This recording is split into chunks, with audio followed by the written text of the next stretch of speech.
어떤 분의 글을 보았습니다. 전쟁의 연구라는 책을 언급하셨는데 1480년부터 1941년 460년 동안 서양의 이러한 전쟁 역사를 연구한 책이에요.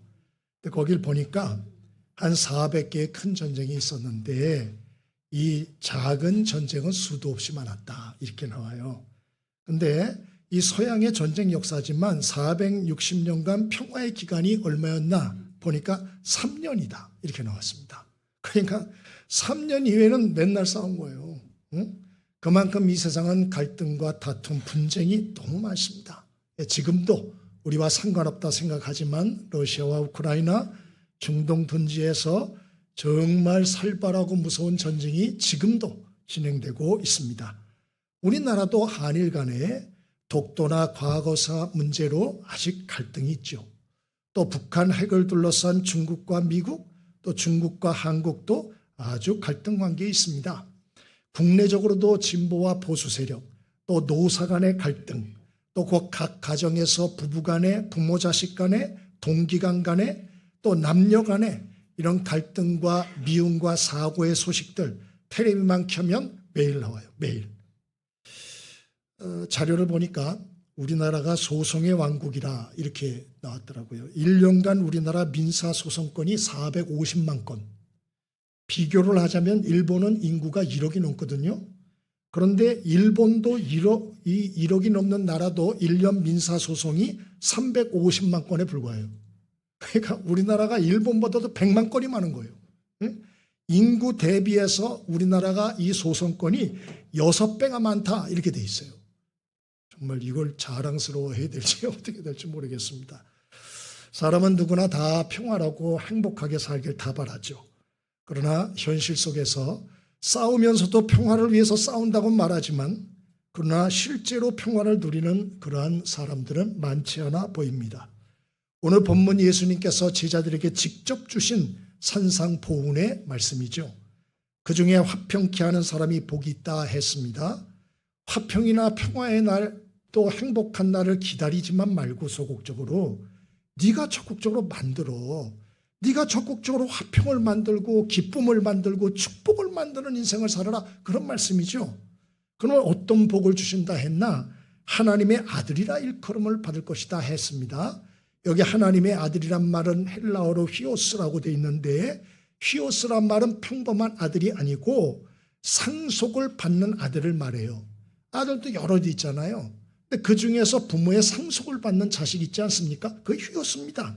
다른 말로 하면 하나님은 화평케 하는 하나님의 백성들에게 하나님의 상속자의 복을 주신다 그런 얘기죠. 특별한 보호와 축복을 약속하고 있는 것입니다. 그러므로 저와 여러분이 어디를 가든지 무슨 일을 하든지 제발 화평을 깨는 자가 되지 마십시오. 적극적으로 화평케 하는 사람이 되어지길 바랍니다. 웬고하니 그런 자들에게 하나님이 약속하신 복이 너무나 크기 때문에 그런 것입니다. 어떻게 생각하라면 팔복의 핵심은 바로 이 계명입니다. 화평케 하는 자가 복이 있다. 여기에 그 핵심이 있다고 생각합니다. 우리 팔복을 말씀을 통하여서 우리가 어떻게 하면 어디에서나 화평을 적극적으로 만드는 자로 살 수 있을지 오늘 생각을 해보고자 합니다. 우리 3절을 먼저 같이 한번 읽어보겠습니다. 3절 말씀 함께 읽겠습니다. 시작.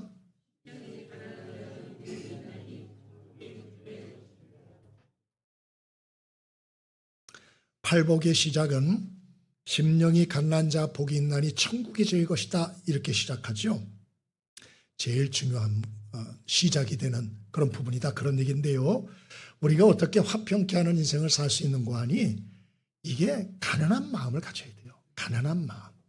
한번 따라해 보시죠. 가난한 마음. 가난한 마음. 여러분의 마음이 가난한 마음 되길 바랍니다. 응? 여러분 여기서 가난이라고 하는 것은 푸트코스란 말인데 이것은 재정적인 완전 파산 상태를 의미하는 거예요. 그 마음이 완전히 파산한 거예요. 나는 부족하고 연약한 자다. 난 불완전하고 무능력한 자다. 나는 구제불능한 사람이다. 이게 파산 선고죠. 그렇게 자기를 그렇게 인정하는 사람이 복이 있다. 왜 그런가? 그래야 하나님 바라보죠. 왜 하나님 안 바라보는 줄 아세요? 자기가 괜찮은 줄 알아요. 아직도 살만하다고 생각한 거죠. 그러니까 하나님 안 바라봐요. 더 나아가서 하나님께 도움을 간구 안 합니다. 기도해라, 기도해라, 기도 안 해요. 그러니까 아직 난 괜찮다고 생각하는 거죠. 그리고 하나님께 자기의 삶을 맡기지 않습니다. 그러므로 마음과 삶에 평안이 없는 거예요. 아니, 내 삶에 하나님을 바라보고 하나님의 도움을 구하고 그분의 신실하심을 믿고 결과를 하나님께 맡겨야 그때 평안이 오잖아요. 그래야 평안한 마음을 가지고 평화를 만들든지 평화를 굽든지 그렇지 않겠습니까? 아니, 내 마음에 평안이 없는데 무슨 평화를 만드는 사람이 돼요? 그렇지 않습니까?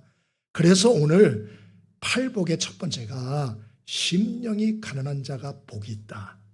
마음의 어떤 가난한 마음을 강조하고 있는 것이죠. 여러분, 우리의 마음이 불안하고 두렵고 분노가 가득하면 화평을 만들 수가 없어요. 그래서 가난한 심령을 가져야 합니다. 그러므로 내 인생이 내 뜻대로 되지 않는다고, 세상이 불공평하고 부조리하다고 여러분 원망하고 불평하고 분노하고 자포자기 그러지 마십시오. 세상은 원래 부조리한 거예요. 세상은 원래 불공평한 거예요. 세상은 원래 그런 겁니다. 원래 불합리해요. 타락한 이래로 온 세상은 불공평하게 됐고 부조리가 판을 치는 거고요. 불합리한 일들이 여러 곳에서 일어나는 것입니다. 그러므로 그러한 일을 경험을 할 때 뭐 새로운 것을 경험한 것처럼 그러지 말고 낙심 불평하지 말고요. 이사야서 42장 3절에 하나님은 상한 갈대도 꺾지 않으시고 꺼져가는 등불도 끄지 않는 분이다, 그렇게 약속하지 않습니까? 그러므로 세상 바라보지 말고 자기도 바라보지 말고 기대할 것 없는 사람들 바라보고 낙심하지 말고 하나님을 바라보고 그 하나님께 도움을 간구하고 그 하나님께 결과를 내어 맡김으로 진정한 참 평안을 누리며 살 수 있게 되길 바랍니다. 박재원 선생님이라고 계세요. 이분은 1922년에 출생하셨고 2021년 99세의 나이로 소천하셨어요. 한국 교회 음악의 아버지입니다. 이분이 석진현 선생이라고 중학교 국어 여자 선생님이 있어요. 이분하고 서로 협력을 해가지고 어린이 찬송가를 1500곡 작곡하신 분입니다. 옛날에 우리 유초동부 때 우리 여름성경학교 주제가 있죠. 흰구름 뭉게뭉게 피는 하늘에 이런 거 있잖아요. 이것도 이분들이 다 지은 거예요. 그래서 굉장히 많은 노래를 지었는데 특별히 찬송가 515장에도 이 두 분이 지은 게 나와요. 그게 뭔가 하니 눈을 들어 하늘 보라 라는 찬송입니다. 이것도 눈을 들어 하늘 보라 어지러운 세상 중에 곳곳마다 상한 영의 탄식 소리 들려온다, 이렇게 시작하잖아요. 근데 이걸 석진영 국어 여자 선생님이 작시를 하신 건데 언제 지은 거냐? 6.25 전쟁 터지고 1952년에 부산에 피난살이 내려가가지고 거기서 고통스럽고 힘든 시절을 보낼 때 그때를 회상하여 그때 지은 시라고 합니다. 그리고 여기에 이제 박재원 선생님이 곡을 붙인 건데 석진영 여자 선생님이 이때 가사를 왜 이렇게 졌느냐? 전쟁으로 집도 다 불탔어요. 내 땅도 다 없어졌어요. 가족도 다 헤어졌어요. 마음에 한이 가득하고 피가 철철 흐릅니다. 그런데 이분이 얘기하는 것은 그러한 환경이나 절망스러운 자신을 보지 말자. 우리 눈을 들어 하늘 보자. 그 얘기예요. 그래서 그 찬송가 제목이 눈을 들어 하늘을 보랍니다. 왜 눈을 들어 하늘을 봐야 됩니까? 전쟁으로 다 없어졌어요. 다 쑥대밭이 된 거예요. 뭘 봐야 됩니까? 볼 게 없어요, 볼 게. 응? 세상에 이것저것 보면 절망스러울 수밖에 없잖아요. 그래서 이분 두 분들이 이 찬송을 지어서 했고 그 후 1967년에 한 곡을 더 박재훈 선생님이 시를 붙이고 그리고 외국의 곡을 따가지고 이 찬송가가 301장에 또 하나 들어있습니다. 그 찬송 제목이 지금까지 지내온 것입니다. 그래서 지금까지 지내온 것 주의 크신 은혜라 한이 없는 주의 사랑, 이 찬송 있잖아요. 그거 한 거예요. 전쟁의 고통과 어려움 속에서 이제 우리나라 끝났나 보다. 우리 다 죽었나 보다. 52년에 다 그렇게 생각했어요. 그런데 우리가 하나님의 눈을 들어 하나님을 바라보고 기도했더니 하나님이 우리를 보존시켜 주시고 살게 해주시고 그리고 하나님이 은혜를 주심으로 여기까지 오게 해주셨다. 그 간증을 담은 것이 301장입니다. 우리 한국은 아시는 대로 전쟁으로 폐허가 되어 세계 최빈국이 되었던 나라입니다. 그런데 100년도 되지 않아 세계 10대 강국 안에 들어섰습니다. 우리는 지금은 전쟁도 없어요. 또 나라도 뺏기지도 않았습니다. 보릿고개라는 세월도 이제는 없어졌어요. 그러므로 부질없이 낙심하지 말고, 우리 선조들도 버텼잖아요. 부질없이 원망불평하지 말고, 우리가 여러 가지 마음과 생각 속에 참 심령이 가난한 자들을 하나님이 버리지 않는다는 걸 꼭 기억하고, 은혜의 하나님을 기도로 바라보고 하나님 앞에 우리의 마음을 간구와 소원을 올림으로, 그리고 하나님께 결과를 맡기고 인내함으로 하나님의 은혜를 다들 경험하심으로 죽어가는 많은 사람들에게 이러한 하나님의 소망을 증거하는 귀한 인생 되어지기를 바랍니다. 이러한 경험이 있어야 우리가 사람들을 화평케 하는 자가 될 수 있죠. 다 무너진 사람들에게 뭐 인생이 그럴 수도 있지, 위로 안 됩니다. 다 무너진 사람에게 눈을 들어 하나님을 보십시오. 눈을 들어 하늘을 보세요. 그분이 아직 계십니다. 그분을 소망 삼으면 살 수 있어요. 이렇게 증거해야 되지 않겠습니까? 그렇게 증거하려면 내가 그 경험을 해야 되지 않겠어요? 누가 그런 경험을 합니까? 어려움 당한다고 경험하는 게 아니에요. 가난한 심령에 대해서 나는 원래 부족하구나. 나는 원래 두려움과 불안이 많은 사람이구나. 이걸 정말 깨닫고 하나님을 정말 바라보고 하나님께 도움을 간구하고, 그리고 하나님께 모든 결과를 맡길 때 하나님이 우리 선조들에게 뿐만 아니고 우리에게도 큰 은혜를 부어주심으로 간증의 주인공으로 세워주실 줄 믿습니다. 그래서 필요한 첫 번째가 가난한 마음, 두 번째입니다. 우리가 화평케 하는 사람으로 살아가려면 어떻게 될까요? 8절입니다. 8절 한번 같이 읽어보겠습니다. 자, 시작.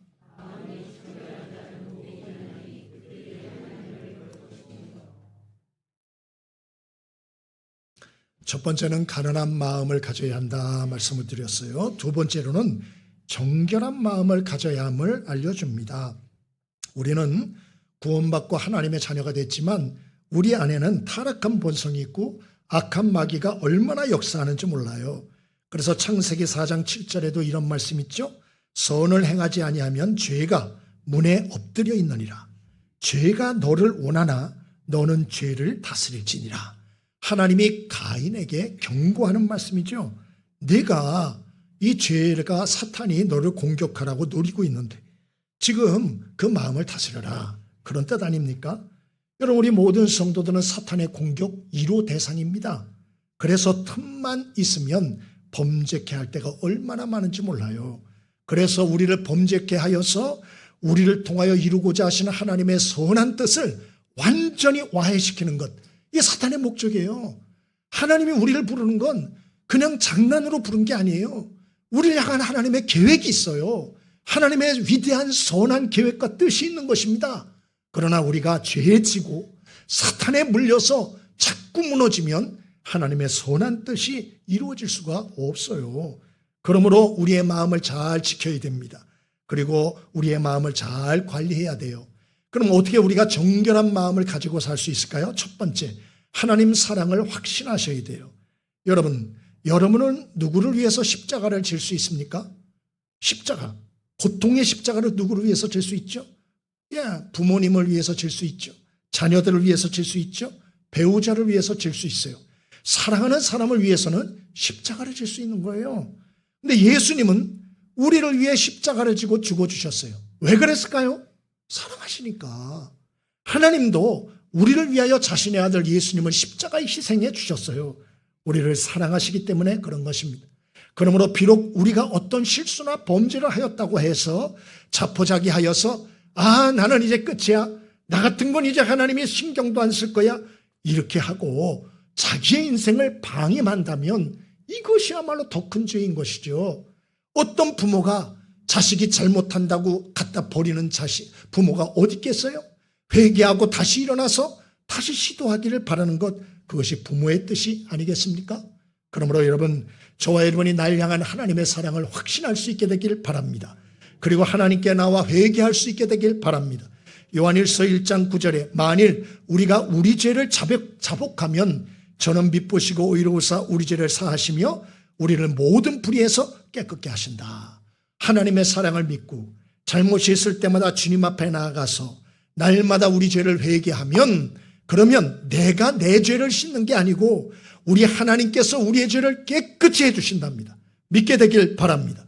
그렇게 함을 통하여 정결한 마음을 유지할 수 있어요. 두 번째로, 그럼 날마다 회개만 하나? 아니죠.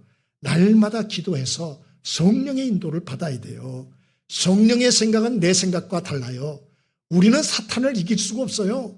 그래서 기도하여 성령의 도우심을 날마다 받으셔야 됩니다. 그럴 때 하나님의 도움으로 우리의 정결한 마음을 지킬 수 있고, 또 하나는 우리의 마음속에 하나님의 말씀으로 채우셔야 돼요. 그래서 사람이 무엇을 보는가 듣는가, 무엇을 먹고 마시는가, 이게 중요하죠. 여러분, 우리가 보고 듣고 먹고 마신 게 나오게 돼 있어요. 쓰레기 같은 걸 보고 듣고 먹고 마시면 쓰레기가 나오는 것입니다. 똑같은 것이에요. 그래서 우리가 하나님의 말씀으로 우리의 속을 채워야 하는 것입니다. 히브리서 4장 12절에 하나님의 말씀은 살아있고 활력이 있어 좌우의 날선 어떤 검보다도 예리하여 혼과 영과 관절과 골수를 찔러 쪼개기까지 한다. 또 마음의 생각과 뜻을 판단하신다 그랬습니다. 골로새서 3장 16절에도 그리스도의 말씀이 너희 속에 풍성히 거하여 모든 지혜로 피차 가르치며 권면하고 시와 찬송과 신령한 노래를 부르라 그랬어요. 예수님도 마귀에게 3번 시험을 받을 때 3번 다 말씀으로 이기셨어요.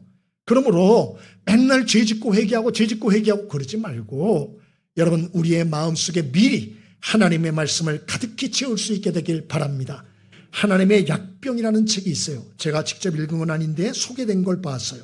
케임브리지 대학의 철학 교수인 분이 계신데 2차 세계대전 때 3년 동안 사막에서 근무를 하다가 피부병에 걸립니다. 손발이 갈라지고 엉망이 되는데 악화되어 상태가. 그래서 남아프리카 공화국의 병원에 들어가서 2년 동안을 치료하는데도 병이 치료가 되지 않습니다. 그러다가 하늘로부터 치유라는 책을 이분이 보고 이분이 깨달음을 얻어요. 잠언서 4장 20절이 거기에 나오는데, 내 아들아 내 말에 주의하며 내 말 하는 것에 귀를 기울이라. 그것을 얻는 자는 생명이 되고 그의 온 육체에 건강이 됨이라. 이런 말씀이 나와요. 깨달았어요. 오, 하나님의 말씀에 귀를 기울이고 하나님의 말씀을 눈에서 떠나지 않게 하고 마음을 지키면 육체가 건강하게 되기까지 하는구나. 이번에 깨닫고 하나님의 말씀은 약이다 생각을 하고 성경 읽기 시작했습니다. 의무병이니까 약을 투여하고, 여러분 밥을 먹고 약은 식후 30분에 후에 먹게 돼 있잖아요. 그래서 이분도 식후에 30분부터 성경을 읽기 시작했어요. 왜? 약이니까. 열심히 읽었습니다. 아침밥 먹고 식후 30분 성경 있습니다. 점심 먹고 식후 30분 성경 있습니다. 저녁 먹고 식후 30분 성경을 읽습니다. 놀라운 것은 성경이 너덜너덜할 정도로 이분이 읽기 시작하는데 피부병이 완치되었어요. 할렐루야. 5년이 넘어도 치유되지 않던 병이에요. 그리고 동료 병사들에게 이 사실을 전합니다. 너도 해보라고. 말을 안 듣죠. 순진한 병사들 중에 어떤 사람들은 순종을 해요. 그래서 깨끗이 치유되었다. 그래서 이분이 군에 제대하고 신학을 해서 목사가 되었어요. 그 얘기입니다. 하나님의 말씀은 우리의 영육을 치료할 수 있다는 걸 믿게 되길 바랍니다. 그래서 저와 여러분이 날마다 하나님의 사랑을 확신하고 회개하는 삶을 사시고, 그래서 마음을 정결케 하시고 말씀과 기도로 마음의 정결을 잘 지키심으로 화평의 통로로 매 순간마다 하나님께 쓰임받는 은혜가 있게 되길 바랍니다. 마지막입니다. 우리가 어떻게 화평의 도구로 쓰임받을 수가 있을까요? 10절로 12절입니다. 함께 읽어보겠습니다. 10절로 12절 함께 읽습니다. 자, 시작.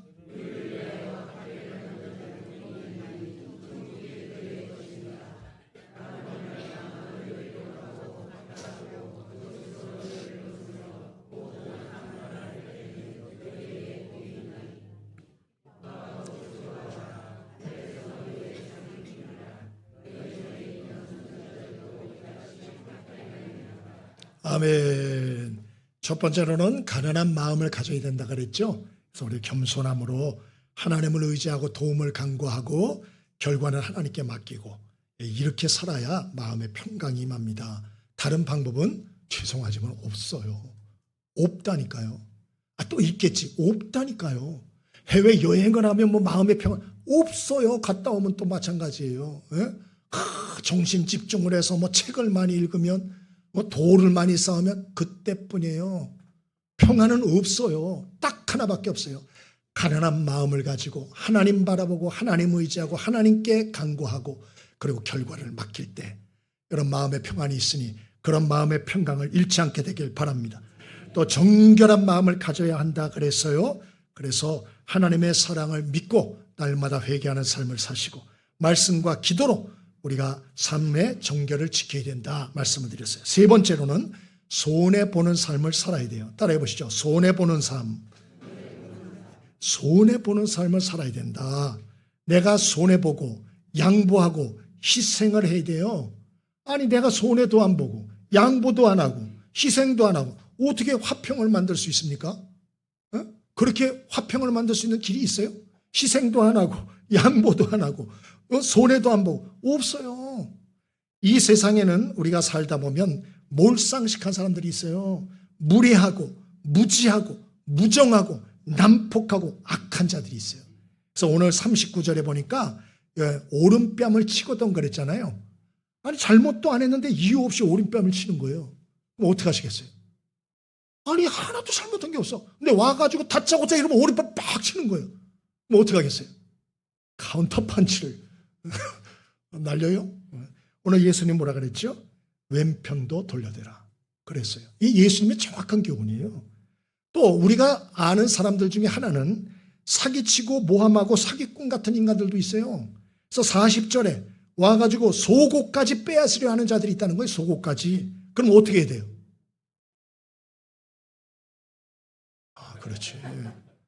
근데 조금 안 좋은 사람들은 상대 옷을 오히려 뺏으려고 하는 사람도 있어. 그런데 예수님 뭐라 그러냐? 네 겉옷까지 주어라 그랬어요. 말하는 게 아니고 네 겉옷까지 줘. 이렇게 말씀하죠. 또 갑질하는 무례한 사람들이 있어요. 41절에 억지로 오리를 가게 하는 거예요. 나 가기 싫어. 가! 이러면 막 끌고 가는 거예요. 그럼 어떻게 해요? 화가 나요? 안 나요? 나지 뭐 이런 인간이 다 있나? 그러지 않겠어요? 예수님 뭐라 그랬어요? 심리를 가져라. 이렇게 말씀하셨어요. 무슨 뜻이죠? 너 옳고 그름 따지지 마라. 은혜와 사랑을 부어주고 손해보고 양보하고 희생하는 삶을 살아. 분명하게 말씀하셨어요. 그럼 왜 그렇게 해야 됩니까? 그래야 어디 가서나 화평을 만든 자가 되는 거예요. 목사님 난 못해요. 난 까칠해요. 난 시시비비를 꼭 따져야겠어요. 옳고 그러면 따져야겠어요. 그런 분들은 똑똑할 줄 모르지만 어디 가서나 화평을 만드는 자는 못 됩니다. 오늘 예수님은 어디서나 화평을 만드는 자가 되고 평화와 행복과 기쁨을 누리는 자가 되려면 반드시 손해보는 삶을 살아야 된다. 왜 그렇게하나? 우리의 행복을 위해서뿐만 아니고 바로 그래야 사람들이 변화되고 구원받을 수 있기 때문에 그래요. 레위기서 19장에 보면 한술 더 떠요. 이스라엘 백성들 농사를 짓잖아요. 밭에. 그럼 밭에 내 귀탱이를 다 남기라 그랬어요. 그건 비지도 말고 떨어진 거 줍지도 말라 그랬어요. 그래서 가난한 사람들이 와서 그 베서 먹고 주워 먹을 수 있도록 그렇게 살 수 있도록 하라. 근데 그 양이 얼마나? 어떤 분이 연구를 했는데 내 귀퉁이 요거를 계산해 보니까 21.5%예요. 전체. 그러면 이거 많은 양이에요? 적은 양이에요? 많죠. 자기 밭에 수확물의 21.5%를 남겨두고 주라는 거예요. 그냥 부담스럽죠. 더 부담스러운 명령이 있어요. 그게 희년 제도입니다. 그래서 이스라엘 백성들은 50년째가 전체가 딱 되면 그동안 내가 돈으로 사두었던 밭이나 농지를 원주인한테 다 돌려줘야 돼요. 그리고 내가 돈으로 사왔던 노예와 종도 다 해방시켜서 자기 가족한테 다 돌아가게 해야 돼요. 이게 희년입니다. 기쁠 희자. 본래 그래서 하나님이 이스라엘 백성들에게 주셨던 그 원상태로 돌아가라 그랬어요. 자, 부자들은 이 명령이 기뻤을 거예요? 싫었을까요?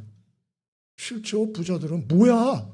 나 땅 많은데 원주인한테 돌려주라고? 뭔 소리라고 있어? 그 노예와 종을 샀어요. 50년째 다 돌려보내나? 뭐요? 나 작년에 샀어. 너 어떡하라 그래? 이런 생각이 안 들겠어요? 근데 하나님이 이렇게 하라는 거예요. 왜 그럴까? 한번 깊이 생각해 봐야 돼요. 여러분, 이렇게 하나님이 하라는 이유가 있어요. 이렇게 해야 세상의 가난한 사람들, 실패하는 사람들, 고통의 사람들이 희망을 가지고 살 수 있어요. 이게 아예 막혀버리면 희망이 없게 되고요. 그렇게 되면 그런 사람들은 이판사판 됩니다. 그러면 그 사람들은 폭탄이 되는 거예요. 그리고 총알이 되는 거예요. 그래서 어디에서나 완전히 엉망을 만드는 사람이 되는 것입니다. 어제도 보니까 미국에서 미국 사람 하나가 총으로 자동소총으로 막 갈겼더만요. 차를 여러 대 막 했더만요. 사람도 두 사람 중환자실에 가고 하는 걸 제가 보았습니다. 여러분, 왜 하나님께서는 또 예수님께서는 굳이 세상에 살면서 이익을 보기도 우리가 바쁜데 왜 손해를 보라고 이렇게 자꾸 얘기를 할까? 어떤 분은 그렇죠. 목사님, 아무리 떠들어봤자 나는요 싫어요. 난 내가 벌어서 내가 쓰고 싶은 대로 다 쓸 거예요. 놀러도 다니고 그냥 저축도 해서 내 마음대로 쓰고 그럴 거예요. 가난한 사람? 아니 뭐 가난한 거 자기 탓이지 그걸 내가 왜 신경을 씁니까? 이런 분이 분명히 계실 거예요. 그러면 아까 얘기한 것 같이 그런 일이 벌어질 겁니다. 희망이 없는 사람들이 어차피 죽을 거 내가 그냥 안 죽는다. 사람들을 공격할 거예요. 그런 사람들은 말이 행동이 흉기가 되고 폭탄이 되어서 불안한 사회를 만들어 갈 것입니다. 그러므로 우리는 우리 자신뿐만 아니고 자손들을 위해서라도 우리 후손들이 안심하며 살 수 있도록 하나님이 알려주신 대로 살아야 돼요. 정말 예수 믿는 사람이라도 손해보고 양보하고 희생하는 삶을 실천할 수 있어야 하는 것입니다. 사도 바울을 보십시오. 교회를 핍박하고 예수 믿는 자를 잡아주기던 사람 아닙니까? 악한 사람이었어요. 근데 우리 주님이 만나주시잖아요. 용서해 주시잖아요. 그래서 이 사람이 나중에 세계 선교를 하는 위대한 인물이 되지 않습니까? 나 같은 죄인을 살리신 찬송을 지은 존 뉴턴 목사님도 원래 노예선의 악독 성장이었어요. 근데 이분이 회심하여 목사가 됐어요. 그리고 노예 해방 운동에 헌신하지 않았습니까? 윌버포스라는 정치인에게도 많은 영향을 미쳤어요. 그래서 영국은 1833년에 노예제도 폐지법이 통과되었습니다. 누구 때문이죠? 존 뉴턴 목사님이고 윌버포스 때문이에요. 하나님은 하나님의 사람들이 자기의 편안함을 위해서 사는 게 아니고 바로 이렇게 화평케 하는 일을 하기를 원하시는 거예요. 그래서 세상을 좀 변화시키기를 바라시는 거죠. 어저께 우리가 바제회를 하지 않았습니까? 참 은혜롭게 마쳤어요. 어떤 분 하나가 저한테 그러더라고요. 목사님, 바자회 좋은데 1년에 2번 하면 안 됩니까? 그러더라고요. 그래서 제가 우리 셀장님들 들으면 뒤로 넘어가고요. 국자 들고 따라올 겁니다. 그렇게 얘기를 했어요. 여러분 힘듭니다. 바자회 준비 진짜 보통 일 아니에요. 아마 지금 삭신들이 다 쑤실 거예요. 제가 볼 땐. 여러분 교회에서 요새 바자회 하는 거 보셨습니까? 많이 안 해요. 왜 안 할까요? 힘드니까. 우리 요새 교인들은 희생하는 거 싫어해요. 그냥 편안히 왔다가 편안히 가길 바라시잖아요. 근데 우리가 이런 어떤 바자회뿐만 아니고 우리가 이렇게 손해보고 양보하고 희생하고 섬기는 이런 모든 일을 감당할 때 하나님이 역사하신다는 걸 기억할 수 있길 바랍니다. 이거부터 하나 생각해 보죠. 캄보디아에 우리가 이번에 이 이익금을 가지고 1년 동안 3명의 대학생들을 돕고도 남는 돈이 이번에 결산이 된 것 같아요. 다음 주에 아마 정확히 결산서를 붙일 겁니다만은 그 적은 액수 아닙니다. 그런데 한번 생각을 해보세요. 3명의 장학생들과 그 가족들이 우리 한국에서 은성교회 이름으로 장학금이 매 등록 시기마다 그들에게 전달이 될 때 그들의 마음은 어떨까요? 그 가족들의 마음. 또 한국교회에서 보낸 장학금으로 대학 다니는 3명의 장학생들을 볼 때 그 주변에 많은 사람들이 어떤 생각을 할까요? 다니나 보다 그럴까요? 아니 잠깐만. 여러분 우리가 이런 거를 깊이 생각을 해야 됩니다. 우리가 나 편할 대로 살 수가 있죠. 그런 교회도 찾아가실 수가 있을 거예요. 그러나 과연 내 편할 대로 사는 삶이 예수님이 보여주신 삶인가요? 그게 성경이 정말 우리에게 가르치는 삶입니까? 아니죠. 그런 삶을 통하여서는 하나님의 역사가 나타나질 않아요. 우리 어저께 보니까 바저의 어린아이들이 얼마나 기뻐합니까? 여러분은 매대에서 장사하시느라고 잘 못 보셨지만 저는 애들이 얼마나 좋아하는지 집에 갔다가 한 두세 번은 오는 것 같아요. 올 때는 돈 가져오는 것 같은데 어쨌든 애들이 그렇게 즐거워하고 너무너무 좋아하는 거야. 더 웃긴 건 딴 교회 다니는 애가 거기서 완전히 판을 잡고 막 떠들고 막 그러더라고요. 그래서 쟤 웃긴다 이런 생각을 했는데 애들에게 추억을 선사하는 것, 이게 돈으로 됩니까? 그것도 돈으로 돼요? 돈으로 안 되는 거예요. 응? 여러분, 또 어저께 우리 유현진 집사님, 문정자 집사님 오시지 않았어요? 요양원에 들어가셨잖아요. 그래서 이제 아유 못 보겠다 했는데 또 어저께 모시고 왔어요. 우리 권사님이. 그래서 모시고 와서 또 우리 교인들 다 보고 또 우리 손도 잡아주고 또 얘기도 하고 그러지 않았어요? 여러분, 그 두 분이 얼마나 기뻤겠어요. 보고 싶었던 교인들은 마지막이라도 한 번 더 보고 손을 잡는 그, 여러분, 이게 우리가 수고 안 하면 이런 일이 벌어집니까? 화평케 하는 삶은 힘든 거예요. 말로 되는 게 아니에요. 말로 되면 누구나 하죠. 화평케 하는 삶은 자기 희생이 있어야 되고 손해봐야 되고 양보하는 삶이 있어야 돼요. 한 번 뿌린 인생입니다. 우리 너무 시시비 옳고 그름만 따지지 않길 바라요. 그리고 좀 손해보고 양보하는 사람들 되어서 세상을 바꾸기 원하시는 하나님의 동역자로 우리가 쓰임받는 축복, 그러한 기쁨, 행복, 은혜가 있게 되기를 바랍니다.